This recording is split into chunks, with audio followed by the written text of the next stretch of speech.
very rare that a Russian leader would mention it in such great detail. You know, the MiG-31, our MiG-31 planes are equipped with Kinjal missiles, which have a speed of Mach 9 and a range of 1,000 kilometers. I mean, this is like very old school Cold War posturing, you know, the kind that President Putin is a Cold Warrior, right? He was in the KGB during the Cold War. Yeah. So he's kind of revisiting the Cold War, it seems like. In fact, I would like to ask you this because, you know, you are an old hand, Sandeep, when it comes to defense journalism. You're one of the finest we have in the country.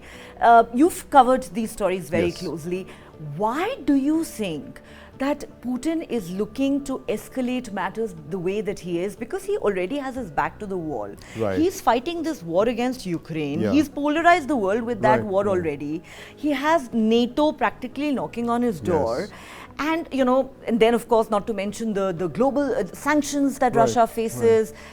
Why do you think, yes, you can say that he has China in his corner, and there is that very interesting nexus that seems to be emerging, Russia and China, and some would say Iran and North Korea. Yeah. But why, in your assessment, is Putin looking to escalate this with the United States? The short answer is that the days of the US being the sole superpower of the world are over. That's what Putin and Xi Jinping are telling the world. That look, the United States as the global supercop, as the sole superpower, those days are gone. They're never coming back. Now you're looking at a multipolar world order where you will have countries like Russia, China, you will have swing states like India that could tilt the balance whichever side they choose to go to.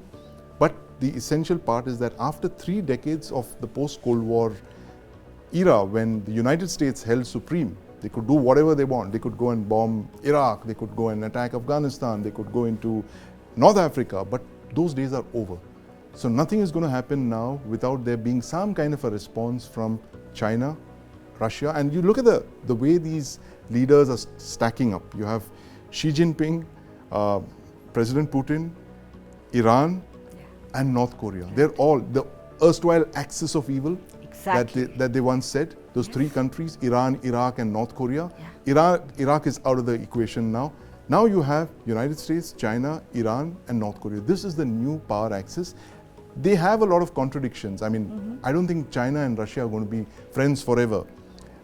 This is a relationship of convenience. But anti-Americanism, I think, is glue enough to keep them together for now. Yes, because China would very much like to be the number one, the numero uno superpower of the world. And China, let's not forget, he's looking at Taiwan.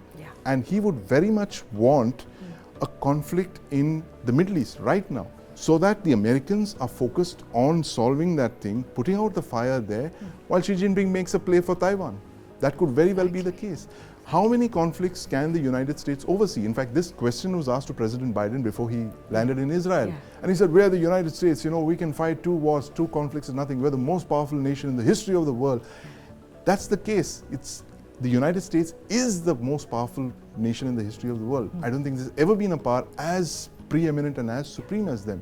But now that power is being challenged by a manufacturing powerhouse like China and a commodity superpower like Russia. Russia's just showed President Putin was looking at what was unfolding in Afghanistan very clearly. And he's a very, very astute long game player. And he saw the American withdrawal as a sign of weakness, and which is why he decided to move into Ukraine. He might have miscalculated. There must have been a massive intelligence failure surely it was a massive intelligence failure when they went into Ukraine, thinking that the Ukrainians Remember, he had said collapse. It would be over in 2 weeks, the war? The Russian soldiers had come in with their ceremonial uniforms packed. They thought there was going to be a parade, right? Catastrophic intelligence failure, number 1. The second biggest intelligence failure was the failure of the West, particularly NATO, to anticipate Russia playing a war of attrition, fighting a war of attrition. 600 days, they're still at it. They're just fighting on and on, firing artillery shells that people had no idea that the Russian military-industrial complex was so powerful that it could produce so many artillery shells and missiles. And while this whole thing is on, he's casually deploying fighter aircraft and bombers and, you know, Kinzhal missiles. And this days after withdrawing from the Comprehensive Nuclear Test Ban Treaty. That's correct. And he's been signaling. And if you look at those, you know, videos of those guys accompanying him with the nuclear, you know, suitcase behind him in tow, just to signal that, listen, you know, deterrence is still there. It's very much part of the equation. So, I mean, that's essentially what we're looking at. And every such regional scenario, whether it's Ukraine and Russia, whether it's Israel and Hamas, is going to be a flashpoint in this larger great game between these countries, where they're all jostling to take the power of the United States and basically tell the US that, listen, your numero uno power days as a are long over. You know, Chinese coming in and mediating between Saudi Arabia and Iran, I think that was the case in point. Absolutely. That must have astonished the United States when it happened, which is why. For its part, was busy trying to normalize ties between Saudi Arabia and Israel. That's correct. They were very close to signing a pact, and that is now completely derailed. It's derailed. Thanks to these, what's happening now. Now, so what you're looking at is that it's historic because you have the Saudis, you have the Prince MBS, Mohammed bin Salman, speaking to the Iranian leadership. He had a long conversation with them after the attack on the 7th of October. But he's not talking to the Israelis, which would have been the final puzzle in that jigsaw. If the Saudis had recognized Israel, that would have been the diplomatic coup of our lifetimes. So let me ask you this question then, because that is something that a lot of people are talking about.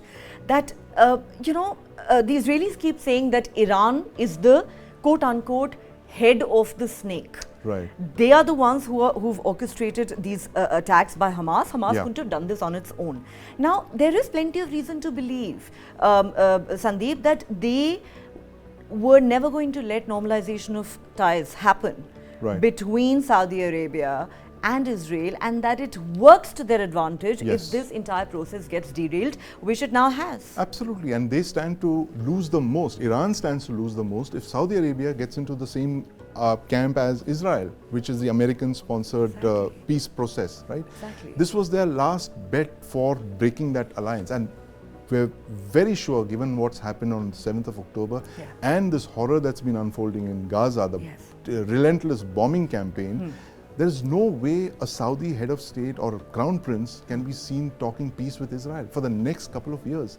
It's the entire region is gone into Iran wanted to sabotage this, they've done it very successfully. If at all. Yes, the Islamic world has been unified now. It's all on the same page when it comes to condemning Israel. And it's really sad because what happened on October the 7th, there can be no defense for that. In fact, I was just reading this very interesting statement by one of the Middle Eastern scholars. I want to quote what history professor Yuan Cole at the University of Michigan wrote in his essay in the Telegraph. Interesting. He says, 4 ways that the Hamas raid violated Islamic law. Hamas murdered innocents, including women and children. It destroyed a town. It did not give fair warning. And it took civilians as hostages. And Cole quotes Prophet Muhammad saying that, do not kill weak, old men, small children or women. And they've done exactly this. They violated all the tenets, what the Prophet says. But, you know, coming back to this horror of the 7th of October, Neha, I mean, how do you react to this thing of, was this part of the plan to inflict so much of horror there that there would be a retaliation from the Israeli side, and as we just described, this whole geopolitical thing would start, you know, this entire row of dominoes would start, you know, collapsing, as they seem to have done in the last couple of days. They have, haven't they? You know, I think it can be safely said that this has caused a geopolitical earthquake. You know, these attacks, let's face it, Sandeep, are not just the worst in Israel's history, and they keep saying that this is the worst assault on Jews since the Holocaust. I think it'll be safe to say that this is one of the worst terror attacks anywhere in the world ever.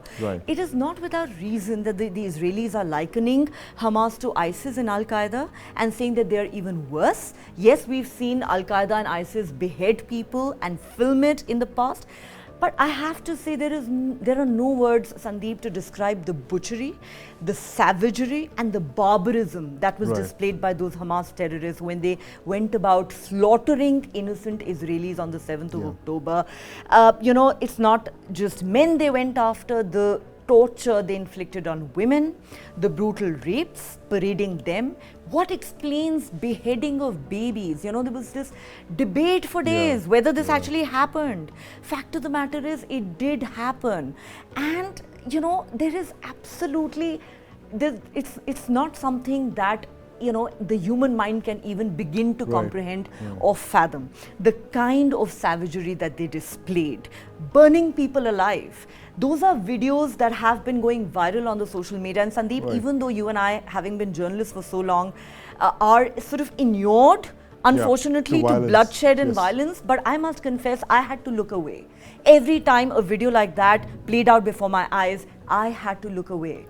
So it is unprecedented at so many levels, and I think it would be naive to assume that Hamas didn't know what it was getting itself into, that, you know, it did not know that it would invite the kind of reaction that it has from Israel. But there are also questions being asked about what after the aerial strikes. Most believe it's a foregone conclusion that there's going to be a ground assault next, and there are a lot of questions there lingering over that particular issue, Sandeep. What happens if Israel does, in fact, launch an unprecedented ground offensive, something they've never done before? Are they really ready for it? What's causing the delay? There are some who believe that this maze of tunnels that you have under Gaza, known as the Gaza Metro, the booby traps, the fear of hostages being held there, you know, that is not going to be an easy space for the Israelis to negotiate. And then parallels are being drawn with the Vietnamese war, with I believe Americans losing at least 12,000 of their soldiers. Only in the tunnels, in the tunnel warfare. Thanks to the tunnels. Thanks to the tunnels. So this is not going to be easy for either side.